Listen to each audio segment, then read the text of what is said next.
European Union was formed in order to screw the United States. The European Union was formed for one reason. You know what that was? To rip off the United States. So put that in your bonnet.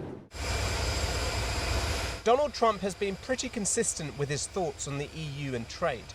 But he started to change his tune in Scotland, paying a compliment to the European Commission President Ursula Von Der Leyen ahead of their meeting today. We'll see if we make a deal. Ursula will be here, highly respected woman, so we look forward to that. That'll be good. Praise from supporters and questions about a trade deal shouted at the president today. He was back on the golf course this morning, a scene of slow and steady movements, while elsewhere, US and EU officials were busy trying to finalise a trade deal that would please Trump and his grievances and avoid a costly war of tariffs. The US already has 25% tariffs on cars and car parts from Europe, as well as 50% levies on steel and aluminium. But Trump has threatened 30% tariffs on all EU exports by the 1st of August. Between now and then, I think the president's going to talk to a lot of people.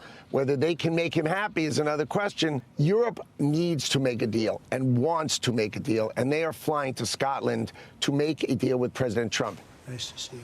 As the president meets with von der Leyen, a deal is believed to be close, with talk of it being similar to the Japanese agreement announced by the White House last week, where tariffs were reduced to 15%. Thank you very much, Mr. The chances are, yeah, I think Ursula would say, probably 50-50 of making a deal. I hope, I'd like to make a deal. I think it's good for both, but yeah, I'd say 50-50. And indeed, it is about rebalancing. So you can call it fairness, Yeah. you can call it rebalancing. We have a surplus, the United States has a deficit, and we have to rebalance it. You have an excellent trade relation. It's a huge volume of trade that we have together. 15% would be a halving of the potential tariffs on the EU. They charge us, we charge them. But it's we charge believed there them will less, be so how some can anybody be exceptions for upset? some sectors. The president wasn't able to avoid all the hazards today, but a deal will bring some welcome relief for politicians and the markets, as trade between the EU and the US is one of the largest in the world. What was once a private golfing trip, now potentially a deal-making day on the green.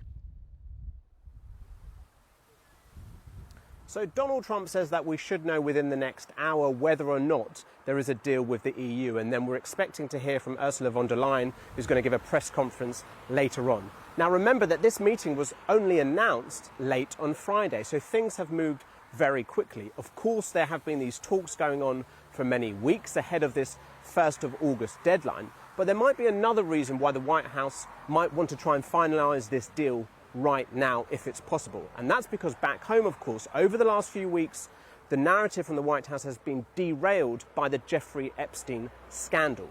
Having a big shiny new trade deal potentially could help the White House wrestle back the narrative that even while Donald Trump's having a private trip to his golf course, he's still cutting deals.